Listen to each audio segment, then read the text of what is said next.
Bom, meus queridos irmãos, queridas irmãs, que Jesus, nosso Mestre amado, nos abençoe, que possamos, nesta noite, termos um verdadeiro encontro com a doutrina espírita, para que nós possamos, no aprendizado, passarmos ao nosso cotidiano, ao nosso dia a dia, a vivência das lições que o Espiritismo nos oferta. Nós estamos trazendo a todos o abraço bem fraterno e carinhoso daqueles que fazem o Centro Espírita Humildade e Amor, que é a casa a qual nós pertencemos lá no Rio de Janeiro, e também dos companheiros e companheiras da Rádio Rio de Janeiro, a emissora da Fraternidade, que é uma emissora espírita, transmitida em 1400 AM, mas também através da internet. E nós trouxemos os nossos livros, que somos autores de diversos livros, eles estão lá na frente à disposição.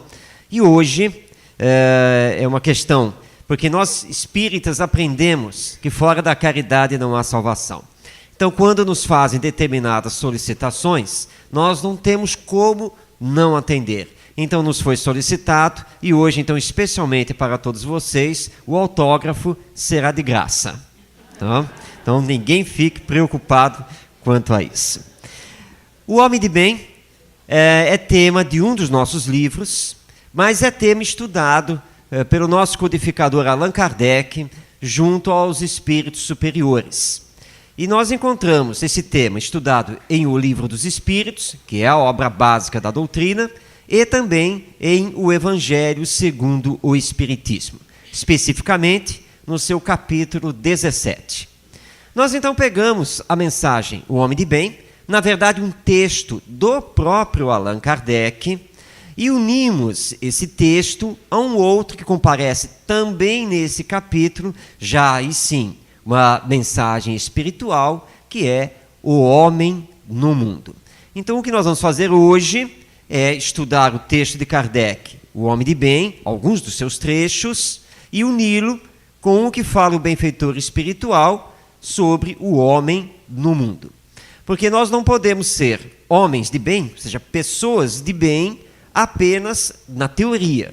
Nós precisamos vivenciar, praticar, precisamos ser no mundo. Porque uma coisa é estar na paz e no amor dentro do centro espírita ou em qualquer outro templo religioso, e outra coisa é estar nessa paz e nesse amor no dia a dia, fora deste ambiente. São as nossas provas. E aí que nós vamos testificar, testemunhar, como dizia Paulo de Tarso, se realmente aquilo que estamos estudando e no qual estamos acreditando, nós estamos efetivamente praticando. E qual é a nossa luta íntima para verdadeiramente sermos esse homem de bem? Daí então o tema da noite de hoje, o homem de bem e sua ação no mundo, ou, como está aqui no nosso slide, como ser um homem de bem no mundo de hoje. Dizem que ser um homem de bem no mundo de hoje é muito difícil, quase mesmo que impossível, porque nós estamos vivendo valores invertidos, uma crise moral gigantesca, e as pessoas estão se deixando levar por esses valores invertidos, ainda pelo materialismo, pelo egoísmo. Contamos uma história no livro que vale a pena nós contarmos aqui. É uma história real, acontecida mesmo. A companheira, advogada, está lá com o seu processo na mão e foi tirar cópia de algumas páginas do processo. Chegou no balcão e pediu à moça: olha, por favor, me tire cópia até a página 20. E a moça imediatamente começou a tirar as cópias. Quando o serviço já estava praticamente concluído, ela lembrou que, na verdade, ela só precisava de cópia das 15 primeiras páginas. Mas ela havia solicitado das 20 páginas. E ela falou, né, em voz alta: eu pedi para você tirar até a página 20, não foi? Foi, sim, senhora. Na verdade, era até a página 15. Mas tudo bem, você já fez o serviço, quanto eu devo? A moça, ao fazer a conta, ficou com 15 na cabeça e, ao invés de cobrar 20 cópias, cobrou 15. Ela foi pagar, mas fez mentalmente a conta e falou: senhor Boca, acho que tem alguma coisa errada. Acho que você está me cobrando a menos. Quanto é o custo de cada cópia? É tanto, senhora. Não, você não tirou 20? Mas é mesmo. É que a senhora falou, né, comentou que na verdade só precisava até a página 15, acabei cobrando só 15. Mas é verdade, são 20 cópias. Então é tanto. Havia uma outra pessoa aguardando e vendo a cena ocorrendo. E essa pessoa interveio, dizendo: vem cá, ela tinha cobrado só 15, a senhora tirou 20 cópias, mas ela havia cobrado só 15. E a senhora corrigiu para pagar as 20, é isso? Claro, ela respondeu, nós precisamos ser honestos. Mas se ela errou, é um problema dela. Não é um problema só dela, né? Porque depois, no final do dia, vai dar diferença no caixa. Sim, mas o erro foi dela. Sim, mas aí é a questão da honestidade. Mas a senhora vai deixar de levar essa vantagem? Mas isso não é vantagem, isso para mim é desonestidade. E aí essa outra pessoa diz assim: mas não é possível. Já pensou se todo mundo for honesto? Aí este mundo está mesmo perdido. Cena real. A inversão dos valores. E muitas pessoas, então, diante disso, recuam, né? Já pensou, eu vou dar uma de honesto aqui na fila do supermercado, vai pegar mal para mim. Não, que pegue mal para os outros. Nós temos que dar o exemplo. Afinal, nós estudamos o cristianismo através do espiritismo. Proclamamos os valores humanos, as virtudes. E aí, diante do mundo, nós vamos então recuar? Não, nós precisamos ali, mesmo que seja contra tudo e contra todos, exercer a vivência do ensino cristão espírita. E é possível. E é o que nós vamos tentar verificar hoje, ao estudarmos o texto de Allan Kardec, que está lá no capítulo 17 de O Evangelho segundo o Espiritismo. Vamos voltar um pouquinho, que nós adiantamos. Vamos lá. Isso. Muito bem. Então, nós estamos aqui com um trecho. Nós vamos pensar trechos do texto do nosso companheiro Allan Kardec para que possamos efetivamente entender. Então, Allan Kardec, comentando o que seria verdadeiramente um homem de bem, ele traça todo um roteiro para nós, quais as virtudes que o verdadeiro homem de bem precisa ter. Ele diz então que o verdadeiro homem de bem é aquele que pratica a lei de justiça, amor e caridade. Essa lei está lá em O Livro dos Espíritos, na terceira parte, quando Kardec estuda as leis morais. Então, lei de solidariedade, lei de liberdade, lei de trabalho, lei de adoração, lei de progresso e a lei de amor, justiça e caridade. No início, lá da terceira parte do Livro dos Espíritos, Kardec indaga aos espíritos superiores se essa divisão das leis morais seria uma boa divisão. Eles dizem que sim, claro que poderia ser outra, mas que estava muito bom, mas que de todas as leis morais, a mais importante, porque na verdade ela engloba as demais, é a lei de amor, de justiça e de caridade. Mas Kardec iniciou o texto falando sobre o verdadeiro homem de bem. Bem, se existe o verdadeiro, quer dizer que existe o falso homem de bem. Mas será possível isso? Sim, é possível. Como Jesus dizia, são os lobos em pele de ovelha. Ele parece ser bom, mas no fundo não é. Vamos dar um exemplo bem prático. Vamos usar então o centro espírita para dar esse exemplo. Você chega, meu irmão, seja muito bem-vindo, paz em seu coração, que bom recebê-lo aqui. Você que vai fazer a palestra hoje, que maravilha, que Jesus e os bons espíritos lhe abençoem, fique à vontade, a casa é sua. E aí sai, e aí encontra o outro. Quem foi que convidou esse expositor, hein? É mala sem alça. É melhor reunir o grupo de desobsessão lá no fundo para começar a orar, que é hoje. Aí volta e cruza com você. E aí, meu irmão, cara? Porque quando está na sua frente é irmão, quando está lá por trás é outra coisa. É o lobo em pele de ovelha. Então ele parece ser um homem de bem, mas no fundo não é. Nós temos um grande exemplo no Frederico Figner, ou Irmão Jacó, lá no livro Voltei. Quem não leu o livro precisa ler. Voltei é livro psicografado pelo nosso querido Chico Xavier. O Irmão Jacó é o pseudônimo de Frederico Figner, que foi inclusive presidente da Federação Espírita Brasileira. E era um grande comerciante na cidade do Rio de Janeiro. Ele foi famoso à sua época. Só que ele era presunçoso, arrogante, vaidoso, e ele então doutrinava os espíritos na desobsessão, recomendava a todos eles a Jesus, mas no dia seguinte, no seu comércio, chegava o companheiro lá, amigo, para pedir: olha, Figner, dá para você segurar aí a fatura 7 a 10 dias para mim? Estou com uma dificuldade. E dizia: nem uma hora a mais. Fez o negócio comigo, tem que pagar. Comprou, paga. Que história é essa? Se não pagar até amanhã, cartório, protesto. E mais 5 dias já entro com ação na justiça. Ele era assim. Ele era simplesmente implacável.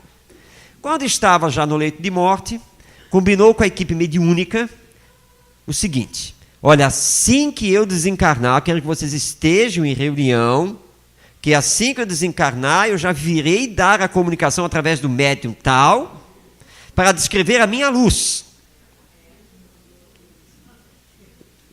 Ele não conseguiu fazer nada, né? Ele desencarnou e se viu numa condição péssima, horrorosa, e aí teve que se trabalhar. Então Kardec tem razão. Existe o verdadeiro homem de bem e o falso homem de bem. É como aquele que entra aqui na casa, chega até a direção da casa e fala: eu quero fazer uma doação aqui para casa. Falei: ótimo, muito bem. Mas essa doação tem que ser canalizada para isso e para aquilo, e quero saber se o meu nome vai ser registrado em ata e vai ser colocada uma plaquinha aí. Aí é claro que a direção da casa recusa, óbvio. Não. Quem doa, doa, é de coração, e a direção da casa é que dá destino aos recursos. E aí então, como você recebe essa resposta, você sai daqui ofendido. É o falso homem de bem. Não é verdadeiro. O verdadeiro é justo, o verdadeiro ama, e o verdadeiro pratica a caridade sem olhar a quem. Simplesmente faz. Então nós precisamos procurar estudar essa lei de amor, de justiça e de caridade, para que possamos aprendê-la e começar a colocá-la em prática. Mas Kardec, ele vai seguir. Não vai ficar parado aqui não. Ele vai começar a mostrar para nós como fazer isso.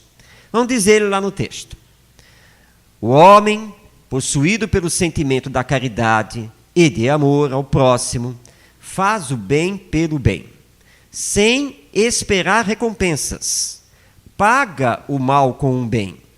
Toma a defesa do fraco contra o forte. E sacrifica sempre o seu interesse à justiça. Vamos então entender a fala de Kardec. Então o homem de bem, esse tem sempre o sentimento de caridade. Ele está pronto para auxiliar, está pronto para ajudar. Não fica pensando nisto ou naquilo. Está pronto para ajudar. O que ele faz? Ele ama o seu próximo.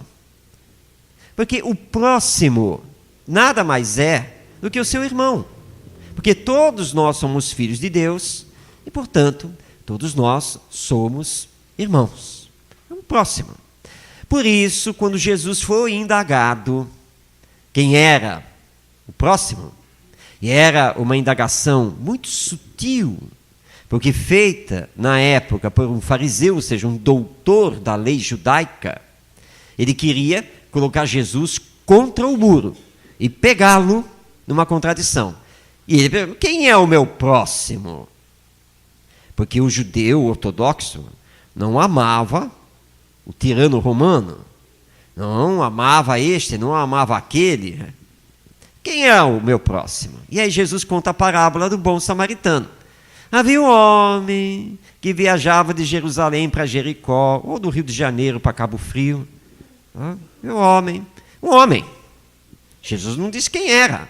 Pobre, rico, gordo, magro, branco, negro, judeu, não judeu. Jesus não nomeou. Tinha um homem viajando. Ele foi assaltado e ficou ali à beira do caminho. Bateram nele. Veio um primeiro. E aí Jesus vai classificando. Quem era esse primeiro? É um fariseu, é um doutor da lei. Doutor da lei, já se viu e tal, não sei o que, e sai. Veio um segundo. O segundo é um saduceu. Também um judeu, meio ortodoxo, não atende.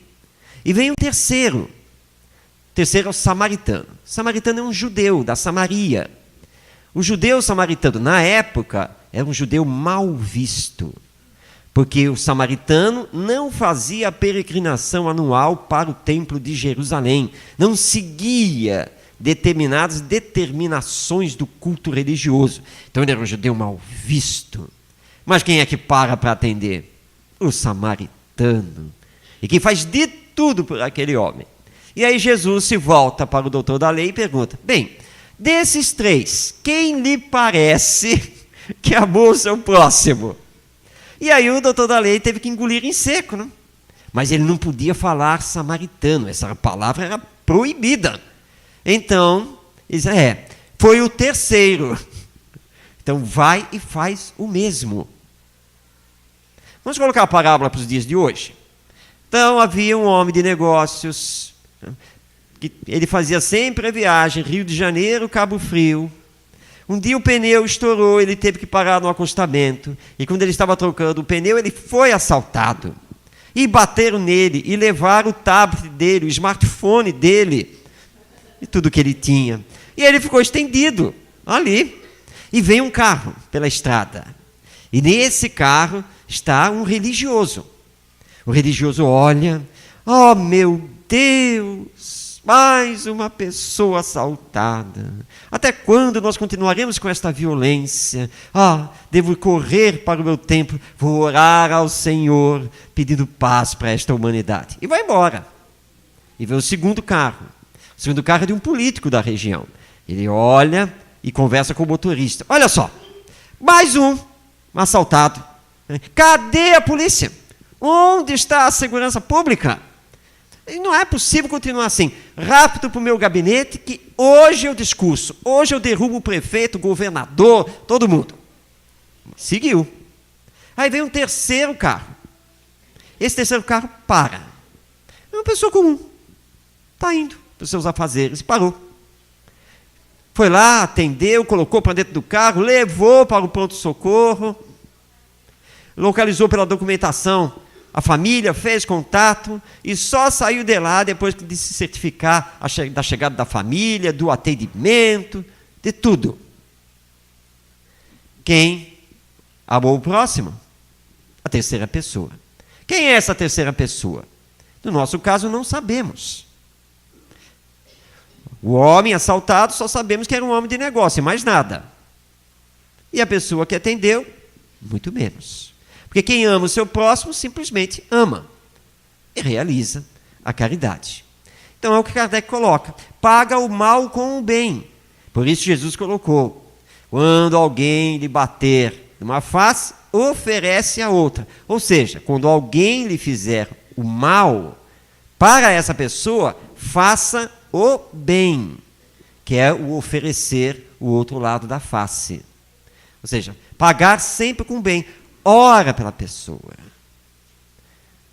Você vai para o ponto do ônibus, vai pegar o ônibus, você está em cima da hora, e o motorista não para e vai embora. O que você faz? Ora por ele.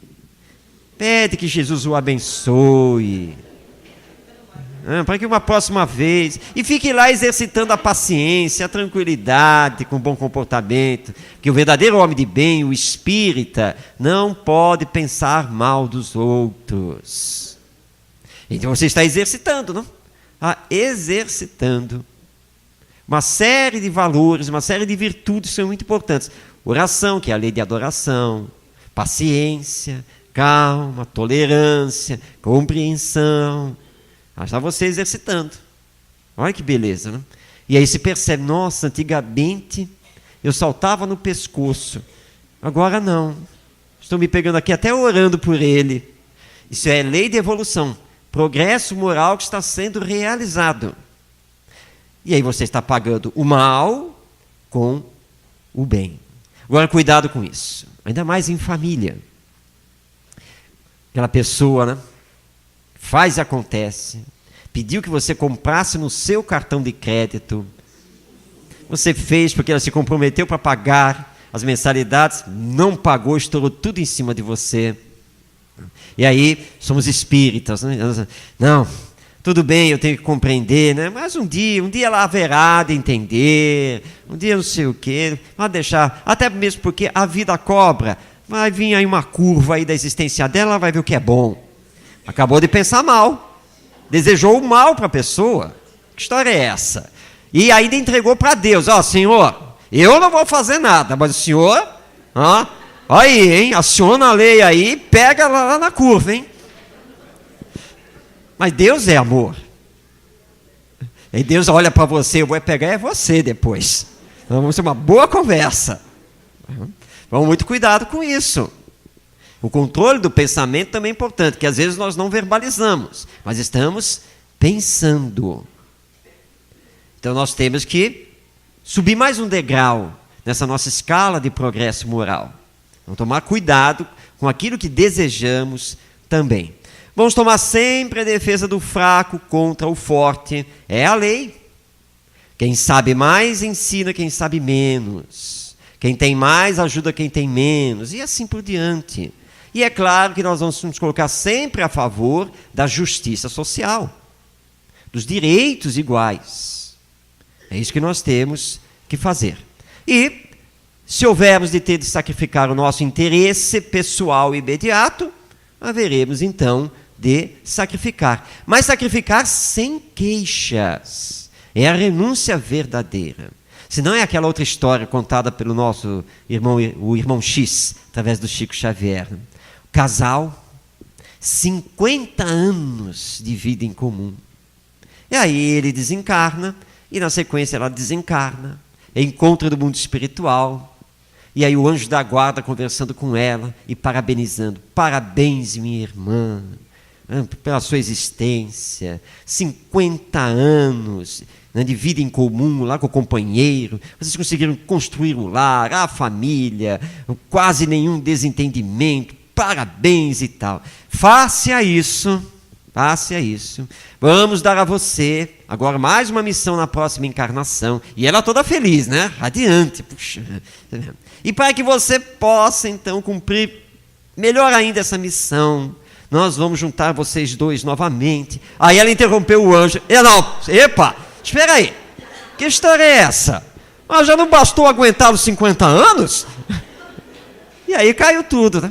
Ou seja, ela aguentou controlando, né? Que não era renúncia verdadeira, não era abnegação verdadeira, nada disso.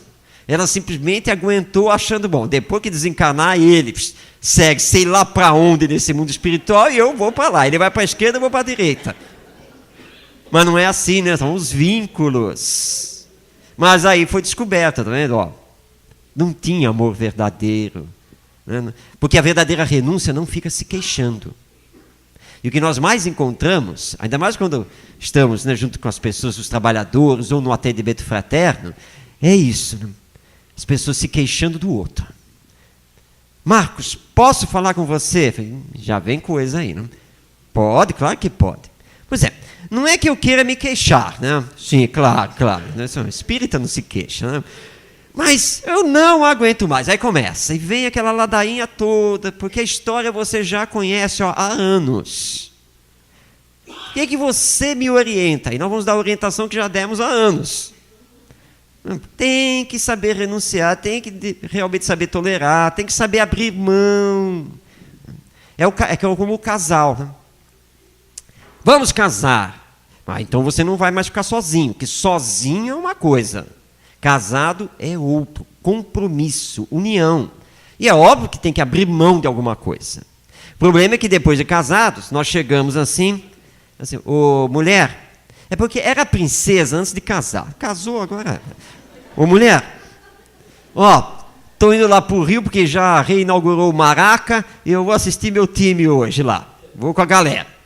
E assim, mas nós não íamos almoçar na casa de mamãe? Você vai até com o carro, tá? Se der tempo, quando eu voltar, dá uma passadinha lá. Mas não casou? Aí ela reclama e diz, você já sabia que eu era assim. Era. Mas não pode ser mais. Como que você agora, casado, quer continuar a manter a vida de solteiro? Não é possível isso. Aí casa, chegam as contas a pagar, e isso tem acontecido muito, aí é elas assim, ó, tá aí, ó, para pagar. Só que os dois trabalham, os dois têm salário. E ele então, tá, e qual vai ser a sua parte? Que minha parte? Até o shopping, cabeleireiro, etc. O dinheiro que eu ganho é meu. Era, porque estava solteira, mas agora não. O orçamento tem que ser em comum. E aí então vem a queixa depois com a mamãe, né? Ah, mãe, não aguento mais. Vocês vão ter que separar. Do jeito que está não dá. Mas o que foi que aconteceu? Ah, é que o amor acabou, o amor morreu. Isso é impossível. Amor é sentimento. É disposição afetiva de um ser para outro ser. Então, amor não pode acabar. Digamos, na verdade, que não existia amor. Existia atração pelo status social, pela beleza física, pelo carro, pelo cargo, pelo dinheiro, uma série de circunstâncias. Mas não existia o verdadeiro amor, ou então não soubemos trabalhar essa disposição afetiva, nos deixando levar pelo egoísmo, pelo individualismo. Então temos que tomar cuidado, porque Allan Kardec está sendo muito claro no seu texto. O sacrifício do interesse pessoal, não apenas pela justiça, mas também pelo outro. Aí sim, seremos verdadeiramente homens de bem. Mas continua Allan Kardec no seu texto, lá no capítulo 17 do Evangelho segundo o Espiritismo. O homem de bem, ele é bom, humano, benevolente para com todos, sem distinção de raças nem de crenças, porque vê todos os homens como irmãos. Ou seja, não faz nenhum tipo de discriminação. Nada. Afinal de contas, ele é bom. Ele é benevolente. Ele entende que todos no mundo, não importa em que situação estejam, como sejam, todos são seus irmãos. Então, se é brasileiro, deixa de ser brasileiro. Se é branco, deixa de ser branco. Se é espírita ou não espírita. Se é evangélico, se é católico, se é judeu, se não tem religião. Nada disso importa para o espírita. Nós espíritas estamos aprendendo que precisamos amar e ver em todos nossos irmãos. Alguns mais necessitados, outros menos. Alguns que podem nos ensinar, outros que precisam de nós. E assim por diante. A mescla cultural, social é muito grande. Mas nós estamos nesse aprendizado, sem discriminação. Então nós não podemos dizer assim, ih, lá vem aquela vizinha evangélica chata. Não podemos falar isso. Nossa irmã. Mas ela coloca aquelas músicas em alto som. Bom, ela ainda não entendeu, ela não compreendeu o direito do próximo. Mas não tem problema, sabe o que eu faço agora? Eu ponho a Rádio Rio de Janeiro, um CD de música espírita também, áudio lá em cima. Viro todas as caixas de som para a janela dela. Não pode fazer isso. Pagar o mal com o bem. Porque se você critica o que o outro faz, como é que você vai fazer a mesma coisa? Se faz a mesma coisa, você perde a autoridade moral. Aí depois os outros olham para nós e dizem, olha lá, sabia que ele é espírita? Ele é espírita? Ele é espírita. Mas faz cada uma. É mesmo? E aí começa. Porque o espírita vive no mundo. E nós, de vez em quando, somos pegos em fila de supermercado e assim por diante. Ainda mais nós que somos mais conhecidos, que ficamos aqui na frente, aí as pessoas gravam. Certa vez lá no Rio, nós entramos no ônibus, aí sentamos, uma senhora virou, ela estava no banco da frente, virou assim, o senhor faz uma prece por mim, adorei a sua palestra, muito obrigado. E aí já foi descendo. Quem é? Onde que assistiu a tal da palestra? Nós não sabemos, não temos ideia alguma. Mas tudo bem, vamos orar por ela. Porque estamos como pessoas públicas. Aí o nosso querido José Jorge, que já desencarnou, ele conta que certa vez ele foi fazer uma palestra às 10 da manhã, domingo, na Federação Espírita Brasileira, que fica no centro da cidade do Rio de Janeiro. Terminada a palestra, feitas as despedidas, ele se encaminhou à Praça Tiradentes, onde na época ele pegava o ônibus, a condução. Então ele conta que ele entrou no ônibus, pagou a passagem, sentou, e o ônibus foi enchendo, não havia mais lugar para sentar. E aí entrou uma senhora, gorda, sobraçando um monte de pacote de embrulhos, sacolas, passa pela roleta, mas ficou muito longe dele. E ele conta que ele pensou, puxa, se ela tivesse ficado mais para cá, eu levantava para ela poder sentar, né? Puxa, ela foi lá para trás. Né? Mas, de repente, antes do ônibus sair, essa senhora, sem mais nem menos, veio com tudo e ficou bem do lado dele ali. Ele olhou, levantou, minha senhora, por favor, sente aqui e tal. Né? Ela sentou e disse assim, eu sabia que o senhor ia me ceder o lugar, por isso que eu vim junto do senhor. Mas como é que a senhora podia saber que eu, dentro do ônibus, ia ceder o lugar? Bom, eu acabei de assistir a sua palestra na federação. Já pensou se ele ficasse lá, sentado, fingindo que não estava vendo nada? Então nós temos que tomar cuidado. Nós estamos no mundo. Por isso, então, o texto de Kardec não é simplesmente um texto teórico. E tem que ser aplicado ao nosso dia a dia, na família, na sociedade, em todos os lugares em que nós estamos. Então, não vamos fazer nenhum tipo de distinção. Todos são nossos irmãos. Continua Kardec. O homem de bem não tem ódio, nem rancor, nem desejos de vingança. A exemplo de Jesus. Porque perdoa e esquece as ofensas, e não se lembra, senão dos benefícios, porque sabe que será perdoado conforme houver perdoado. Vamos começar por este final, o perdão. Eu perdoo, mas se ele for na festa da fulana, eu não vou. Então não perdoou. A história é essa. Você recebe o convite e quer saber quem o outro está convidando, porque você está convidando o X, você não vai. Mas você perdoou. Ou então aquela pessoa que, conforme o estudo que estamos fazendo, olha, isso me faz lembrar, quando eu era assim, né, que isso já faz mais ou menos uns 30 anos, Eu só vou contar só para servir de exemplo, tá, gente? Porque, na verdade, isso aí já não toca mais em mim. Mentira! Toca sim, porque eu já estou cansado de ouvir a história. Ou seja, toda hora volta com a história. Ou seja, não perdoou, não resolveu, continua carregando a mágoa. E aí, como diz Joana de Ângeles, através do Divaldo Franco, a maioria de nós somos caminhão de lixo emocional. E os anos passam e nós estamos trazendo à volta na memória aquilo que aconteceu. Aconteceu há 20 anos, agora já são 25, 30, 35, 40 anos atrás, e nós estamos lá, voltando com a história. Ou seja, você está carregando isso. Não houve o verdadeiro perdão. Porque quando nós perdoamos, nós simplesmente esquecemos. Está perdoado, acabou. Bom, pronto. Você compreendeu e perdoou. E segue a vida. E permite que o outro também siga. E se cruzarmos o caminho novamente, nós vamos nos cumprimentar, vamos nos abraçar como irmãos que somos. O que passou, passou. Agora, é claro, se você sabe que o outro ainda não mudou totalmente de vida, você vai tomar o seu devido cuidado, porque existe uma diferença entre amar aquele que nos ama e amar o inimigo. Se você sabe que ele ainda é uma pedra de tropeço, você vai tomar o devido cuidado com aquilo.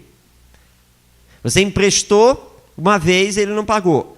Você emprestou uma segunda vez, ele não pagou. Você emprestou uma terceira vez, ele não pagou. Você vai emprestar uma quarta vez, sabendo que ele faz isso?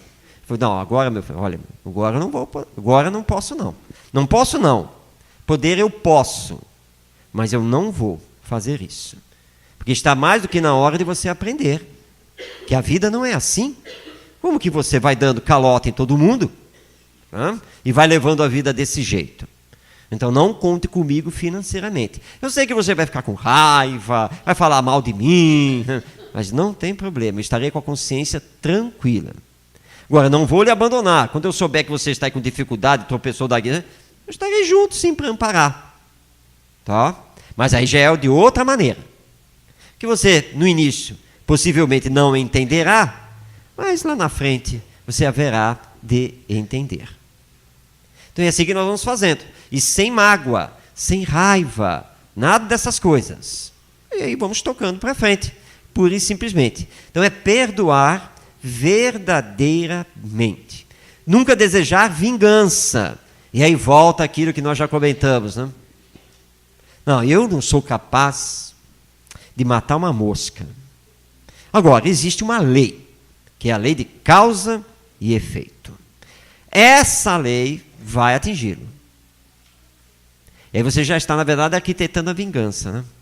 Porque face ao que ele andou fazendo, ele deve estar assim, deve estar assim de obsessão em cima dele. Tá? Aliás, se ele cair numa obsessão, vai ser um aprendizado para ele. Você está desejando o mal. E tudo isso é desejar o mal ao próximo. Agora, você se reveste daquela coisa que você não está fazendo vingança. É a lei. Não é da lei que a cada um é dado segundo as suas obras? Aí vem a notícia, sabia que fulano aconteceu não sei o que lá, e você diz, bem feito. Não, como assim bem feito? Não é seu irmão. Como é que pode pensar uma coisa dessas? Então temos que tomar cuidado com isso. Porque quando desencarnarmos e entrarmos nesse rodilhão aí desses processos, o que acontece, e quem trabalha em reino de desobsessão sabe muito bem disso, que os espíritos, nossos irmãos também, quando se apresentam, muitos se defendem, dizendo que eles não estão promovendo vingança, mas apenas justiça. Estão cobrando pelo que o outro fez a ele quando estava encarnado. Mas ele se equivoca, porque ele está promovendo vingança. Justiça é a da lei divina. E Deus é justo, sabe das nossas necessidades e como poderemos reparar o mal que fizemos. Então, deixemos com Deus. Até porque, no livro Jesus no Lar, o espírito Neio Lúcio, ele fala de umas explicações, um encontro que Jesus teve com seus discípulos. E ele fala do maior tesouro do espírito. Ele conta uma história E aí lança a pergunta, então, qual é o maior tesouro do Espírito? E aí os discípulos tentam encontrar, né? Mas eles não acertam. E aí Jesus diz, o maior tesouro do Espírito é o tempo. Porque com o tempo tudo se acerta. Com o tempo nós compreendemos as lições. Com o tempo nós compreendemos a bondade, a misericórdia e a justiça divina. Com o tempo a aflição de hoje se transforma em alegria amanhã, em aprendizado. Com o tempo. Então temos que ter calma e perseverança, fé e vontade. E saber que a vida continua. Aquilo que não é possível realizar hoje, conquistar hoje, será possível amanhã. Mas não significa que tenhamos simplesmente que adiar e deixar para lá. Não, eu vou me esforçar até onde eu conseguir. E aquilo que eu não conseguir, ficará então para uma próxima oportunidade. Mas tudo isso que eu conseguir, já mostrará a medida do meu progresso. Que eu hoje sou melhor do que era ontem. E temos que fazer isso o tempo todo. Diz ainda Kardec, um homem de bem não se compraz em procurar os defeitos dos outros, nem a pô-los em evidência. Se a necessidade o obriga a isso, procura sempre o bem que pode atenuar o mal. Este é um problema grave que nós temos, que é fofocar a vida alheia, falar mal dos outros, encontrar os defeitos. Fulano é uma pessoa tão boa, né? Pena que... E lá vem você ressaltando os defeitos, que todos nós temos. Porque se fôssemos perfeitos, não estaríamos neste mundo. Este é um mundo de expiações e provas, que está em transição para ser mundo de regeneração. Então, no planeta Terra, só encontramos espíritos imperfeitos, reencarnados. Não devia ter falado isso, não? Mas é a nossa realidade. Todos nós somos espíritos imperfeitos. Nós não somos espíritos virtuosos, mas estamos procurando ser. Estamos nos trabalhando. Ora, o que eu quero dos outros em relação às minhas imperfeições, aos meus defeitos de caráter, aos meus vícios? Que os outros compreendam e me desculpem e me tolerem. Então é o que eu preciso fazer para os outros. Ora, mas isso não é um ensino de Jesus? É. A regra de ouro da educação moral. Faça ao próximo somente aquilo que você queira que o próximo lhe faça. Você não deseja, você não quer que os outros fiquem apontando os seus defeitos. Então você não deve fazer isso com os outros.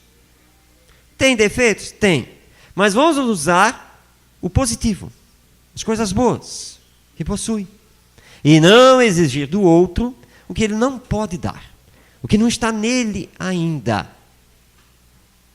Ele é bom nisso? Deixemos ele fazer isso. Ele é bom naquilo? Ótimo! Então que ele desenvolva aquilo. Eu sou bom nisso ou naquilo, mas não consigo desenvolver determinada coisa, onde eu não sou bom, então vou deixar que outros façam, porque vão fazer melhor. E aí nós vamos entender o sentido de colaboração, cooperação, que é o que o Espiritismo solicita, quando fala de fraternidade e de solidariedade.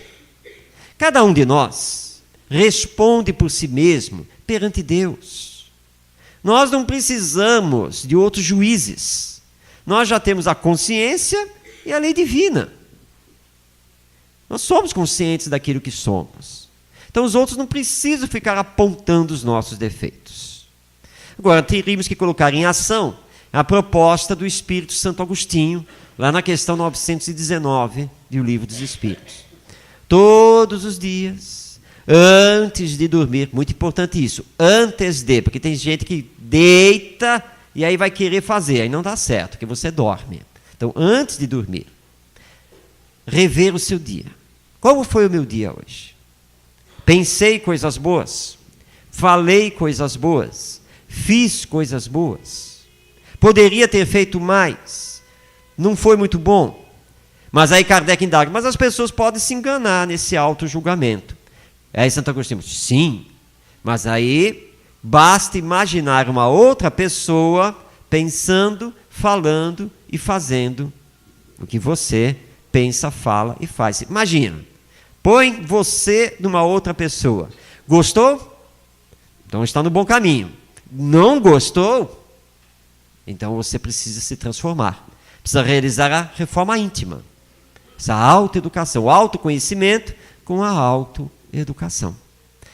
Ah, se fizéssemos isso, seríamos 1000 vezes melhores do que somos hoje.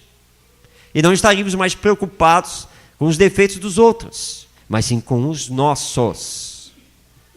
Como Paulo de Tarso se preocupava com isso. Ah, Senhor, faço ainda o mal que não quero, e o bem que quero não consigo fazer. E ele ficava lutando consigo mesmo, o tempo todo, para se melhorar, se melhorar, se melhorar. E aí compreender os outros, e sem cobrar dos outros o que os outros não podem dar. Essa é a tarefa do verdadeiro homem de bem. O homem de bem estuda as suas próprias imperfeições e trabalha sem cessar em combatê-las. Todos os seus esforços tendem a permitir dizer amanhã que traz em si alguma coisa melhor do que na véspera. Alguma coisa, porque não precisa ser muito. Conseguiu diminuir um cigarro? Ótimo. Já está melhor do que ontem. Já fala menos palavrão? Muito bom. Por falar nisso, há uma história, né? Os amigos vão conversando e aproveitando que o fulano não está presente, falam, gente, vocês já perceberam? Não dá para conversar com o fulano, não dá para conviver com ele. É um palavrão atrás do outro. É uma coisa impressionante. Aí um deles ficou de conversar com ele. Passou o tempo, a roda de amigos novamente, o fulano não está, e eles estão fazendo uma avaliação. Gente, fulano não muda, né? É impressionante. E ele continua só falando palavrão. Aí o outro diz assim, não, ele mudou sim, ele está bem melhor. Que isso, rapaz? Que bem melhor coisa o quê? A mesma coisa. Não está a mesma coisa. Lembram quando nós conversamos sobre ele, esse problema do palavrão? Pois é, eu o acompanhei, né, nas nossas rodas, né, e fiz o cálculo. Em média, ele falava 100 palavrões, em média, aqui, na nossa roda aqui. Hoje, ele só fala 99. É progresso. Porque é paulatino, é difícil. Mudar hábitos, corrigir vícios, não é uma coisa fácil. É muito difícil, mas não é impossível. Desde que façamos disso uma metodologia, uma coisa diária. É o tempo todo. E o Kardec coloca aqui, trabalhar as próprias imperfeições. Porque aí você dá o exemplo, e o exemplo arrasta.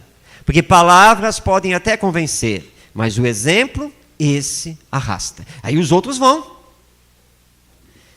Olha, eu não sei o que é que fazem nesse centro espírita, mas que deve ser bom, deve ser, porque você melhorou tanto, está dando menos problema aqui em casa, está até ajudando. E esse negócio de espiritismo deve ser bom. Quando é que tem reunião lá, hein? Pronto.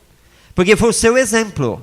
O exemplo arrastou. Que antes você batia a boca, você discutia, mas não fazia as tarefas, né? Aí você foi aprendendo, começou a se modificar, começou a ajudar em casa, saiu, nada de levantar a voz.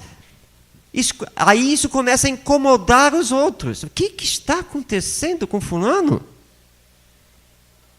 Só pode ser esse tal de espiritismo. Não?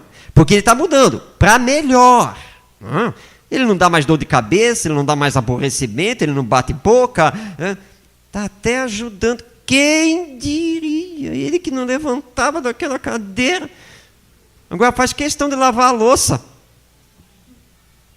Aí, então essa coisa é boa. Então é o exemplo arrasta. Esse é o verdadeiro homem de bem. Finalizando, o homem de bem, enfim, respeita nos seres semelhantes, nos seus semelhantes, todos os direitos que lhes são assegurados pelas leis da natureza, como desejaria que os seus fossem respeitados. E isso nós precisamos o tempo todo ensinar às novas gerações, para que eles acabem com esse negócio. Ô tio, foi mal. Eu sei que foi mal, meu filho, eu sei disso, tá? Mas você me fala isso 100 vezes. Onde é que você vai entender que tem que assumir as suas responsabilidades? Que existem limites nas coisas, que o outro também tem o direito igual ao seu. E aí nós ficamos fazendo esse exercício o tempo todo. Tempo todo. Em família, em casa, no lar. Né? Porque só um é que lava a louça. Você não pode participar das tarefas, são os direitos iguais. Porque Deus não faz distinção entre os seus filhos. Lá em O Livro dos Espíritos está muito claro. Os direitos do homem e da mulher são iguais. As funções podem ser diferentes, mas os direitos são iguais. E saber respeitar o direito do outro é fundamental para termos uma vida melhor. Uma vida calcada nos ensinos do Evangelho. Até porque a lei divina é a lei de consequências. Todos nós vamos responder por aquilo que fizemos. Aí o resumo de Jesus. A cada um é dado segundo as suas obras. Nem mais, nem menos. E então, para encerrarmos, vem lá aquela história. O companheiro espírita desencarna, se encontra mal no mundo espiritual, sofre, expia, até que finalmente é auxiliado, resgatado, está lá na colônia espiritual, fazendo seus aprendizados, seus trabalhos, e aí então o anjo da guarda comunica, olha, vamos iniciar o seu processo de reencarnação. Ai, que beleza, vou reencarnar, porque é o contrário, quando nós estamos aqui nós queremos desencarnar, mas quando estamos lá nós queremos reencarnar, porque sabemos que é aqui, onde nós aprendemos e mostramos o que somos. E aí o anjo da guarda diz assim, bom, eu posso já te adiantar algumas notícias. A primeira é que você voltará a reencarnar em Cabo Frio. A segunda é que você vai voltar ao seio da sua família. E aí você, meu Deus, eu não mereço. Aliás, cuidado com essa frase, hein? O eu não mereço. É que Deus é bom. Então, que bom. E tem mais. Amanhã, domingo, vamos visitar a sua família. É mesmo? E você já pode me adiantar quem será meu pai, quem será minha mãe? Seu pai eu já posso lhe informar. Quem vai ser? Seu neto, que você deixou lá pequenininho, ele vai ser seu pai. E aí veio o domingo. E lá vem eles. E chegam aqui. Bairro de luxo, condomínio assim, uma coisa, paga na frente, aquele casarão. E aí você diz assim, mas o que nós estamos fazendo aqui? Minha família não mora aqui. Mora? Não mora não, nunca morou, mas agora mora. O seu filho cresceu na vida e agora mora aqui. É mesmo? Nossa, que beleza. Então, vamos entrar. E entra para aquele corredor lateral, leva lá para os fundos, onde tem piscina. E aí você leva um choque vibracional, porque está uma música, uma mistura de pagode com funk, um negócio ali. E aí o instrutor, Jesus na sua mente, equilíbrio. Aí está todo mundo lá. E você olha, procurando o seu filho. E cadê meu filho? Eu não estou localizando meu filho. É que ele mudou um pouquinho. É aquele ali, aquele careca, barrigudo, com um copo de cerveja na mão. Aí você olha assim, meu filho, o que é isso? Não é possível, no que ele se transformou. Jesus na sua mente, calma. Mas eu estou vendo poucas mulheres, onde estão as mulheres? Elas estão lá dentro, estão na cozinha, vamos adentrar a casa. Aí entra, aí você leva outro choque, tem uma vibração estranha, pesada no ambiente. Não é que elas estão falando mal dos maridos, namorados, etc. Vamos lá. Tá? E aí, e qual dessas moças vai ser a minha mãe? Aquela ali, aquela que está lá na ponta. E você olha e leva outro choque. Não é possível. O cigarro em uma das mãos e o copo de cerveja na outra. Que isso? Calma. Jesus. Cadê meu neto? Ah, sim, ele está aqui dentro da casa, está na sala, ele está com os colegas, estão assistindo um jogo de futebol. Entremos. E quando entra, outro choque. Porque o centroavante driblou todos os zagueiros, tirou o goleiro da jogada e ficou com o gol à sua frente. E chutou para fora do estádio. E aí nós podemos imaginar o que se falou na sala. E aí você, meu Deus. Aí o instrutor tira você de lá, leva lá para a rua. Calma, Jesus. E aí você faz aquela famosa exclamação. O que foi que eu fiz para merecer isso? E aí o instrutor olha para você e diz assim, você quer mesmo saber? A minha recomendação é que você não saiba, mas se você quiser saber mesmo, eu mostro, hein? E aí puxa a ficha, que é em 4D, tá, gente? Porque lá está tudo avançado. Puxa a ficha na sua frente e mostra. Você era espírita, foi dirigente de centro espírita, doutrinador, palestrante, mas sempre dizia que tinha tanta coisa para fazer na casa espírita que não tinha tempo para levar a família.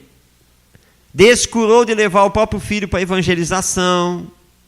E a coisa foi arrastando, foi, até que foi colhido pela desencarnação. Olha aí o quadro. O filho se tornou materialista e assim também educou o seu neto. Agora você vai ter que reencarnar com a missão de reeducá-los e fazer o que você não fez. Mas a história poderia ser diferente. Chegarmos aqui, entrarmos pela sala, você ser colhido por vibrações salutares, benéficas, porque iria encontrar a família fazendo culto do evangelho no lar. Só não estão fazendo por culpa sua. Deus é bom, é justo, misericordioso. O que você semeou, você colhe. Mas agora Ele vai lhe dar a oportunidade de refazer. Vai ser difícil? Vai ser. Não vai ser nada fácil, sem nenhuma dúvida. Mas o amor transforma. E é por amor que você verá de conquistar o agora coração do vovô e do seu pai e da sua mãe. Essa é a sua missão. Eis aí então que nós tínhamos a trazer a vocês para pensarmos aquilo que estamos fazendo com os ensinos espíritas no nosso dia a dia. Até que ponto conseguimos ser verdadeiramente um homem de bem?